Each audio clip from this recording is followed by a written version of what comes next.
Bienvenidos a este episodio donde vamos a descubrir juntos el fascinante mundo de los ángulos. Soy tu anfitrión y hoy te explicaré de manera sencilla qué son los ángulos y cuáles son sus principales tipos. Prepárate para aprender y divertirte al mismo tiempo. Imagina que estás abriendo un libro o forma una V con tus dedos. Lo que se forma entre ellos es un ángulo. Existen diferentes tipos y conocerlos nos ayuda mucho en la vida cotidiana y en la escuela. ¿Qué son los ángulos? Un ángulo es la porción del plano comprendida entre dos semirrectas que tienen un origen común. Las semirrectas reciben el nombre de lados y el origen común es el vértice. La amplitud de los ángulos se mide en grados y se representa con el símbolo círculo. Recuerda que las semirrectas son aquellas líneas que están limitadas en uno de sus extremos, mientras que el otro extremo es infinito. Partes de un ángulo son un lado, el vértice, que va acá, el ángulo y otro lado. Tipos de ángulos. Comencemos con el agudo. Ángulo agudo. Este se llama el ángulo tímido porque mide menos de 90 grados, como si apenas se derribara a vibres. Luego tenemos el ángulo recto, que mide exactamente 90 grados. Es el ángulo perfecto en el que encontramos en la esquina de una hoja de papel o en la esquina de una sala. Por otro lado está el ángulo obtuso. Este se abre más que el recto, pero sin llegar a ser una línea recta. Mide más de 90 grados, pero menos de 180 grados. Sigamos explorando.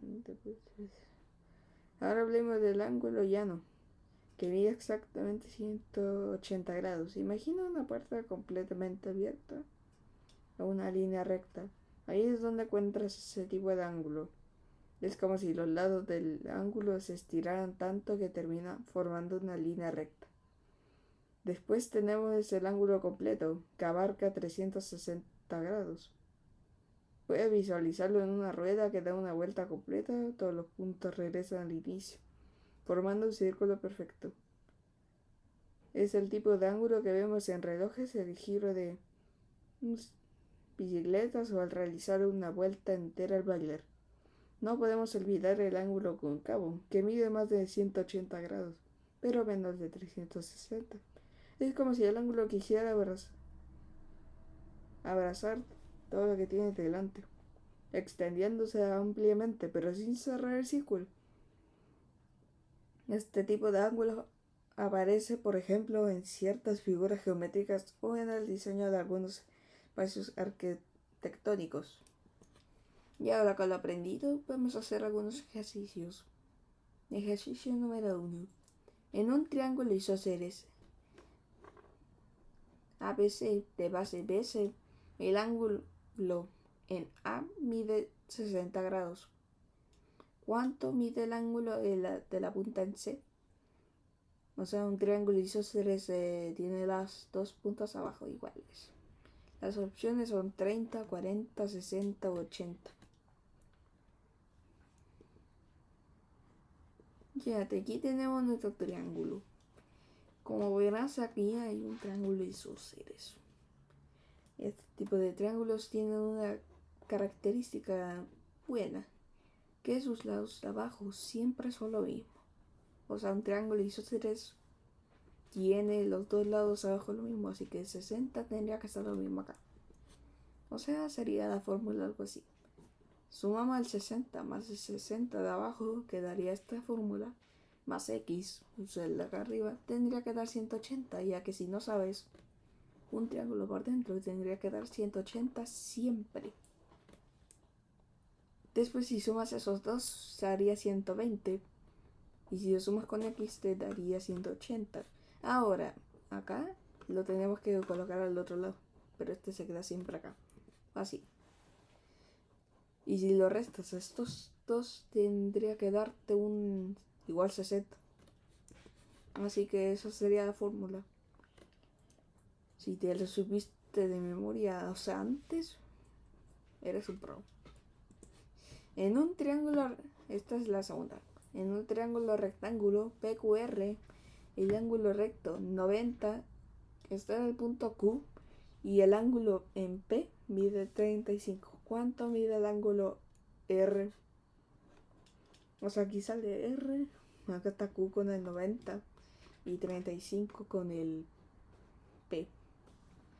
Si me piden así como cuánto pide P, R, tendría que darte así, si la fórmula, y pues hacer lo mismo que la anterior. Sumar estos dos con la X te daría 180, que sería 125 con este. Después este va al otro lado, restándose y terminando con el resultado que sería 55. Ahora en el tercer, en la figura adjunta triángulo ABC isósceles de base BC, entonces X mide, las opciones serían 40, 55, 70 y 90. A ver, con este triángulo, que también es isósceles, esta parte hasta abajo se suman, haciendo 70. Y pues si sumas estos dos te daría un resultado que sería 140. Después este se suma con este, o sea, para 140 llegar a 180 necesitas 40, o sea, el resultado es 40. Ya y si eres un poquito más difícil, podrías hacerlo esto más complicado. Y te daría 55, 55 o 40 son lo mismo. Ahora es tu turno de realizar los siguientes ejercicios. Podrías poner el video en pausa si quieres hacerlos. ¿Sabías que los ángulos están presentes cosas tan cotidianas como el diseño de una mesa, el trayecto de una carretera, incluso el arte? Los arquitectos y los artistas lo usan para crear perspectivas y dar formas a sus creaciones. Así que la próxima vez que mires tu alrededor, intenta identificar los diferentes tipos de ángulos en los objetos que te rodean. Y para quienes les gusta un poco de historia, los ángulos han sido estudiados desde la antigüedad. Los antiguos egipcios y griegos ya los usaban para construir templos y pirámides. La geometría, ciencia que estudia los ángulos y las formas, ha permitido grandes avances en la humanidad. Antes de terminar este episodio, aquí tienes un dato curioso. ¿Sabías que en el deporte los ángulos son fundamentales? Ejemplo, en el fútbol el ángulo del tiro puede determinar si el balón entra al arco o no. En el básquetbol calcula el ángulo de lanzamiento, es clave para encestar, así que los ángulos no solo están en los libros, sino también en la cancha. Espero que este viaje por el universo de los ángulos te haya resultado interesante y útil. Si te gustó este episodio, no dudes en compartirlo y comentar qué otros temas te gustaría descubrir. Hasta el próximo podcast, donde seguiremos aprendiendo juntos de forma entretenida. Muchas gracias.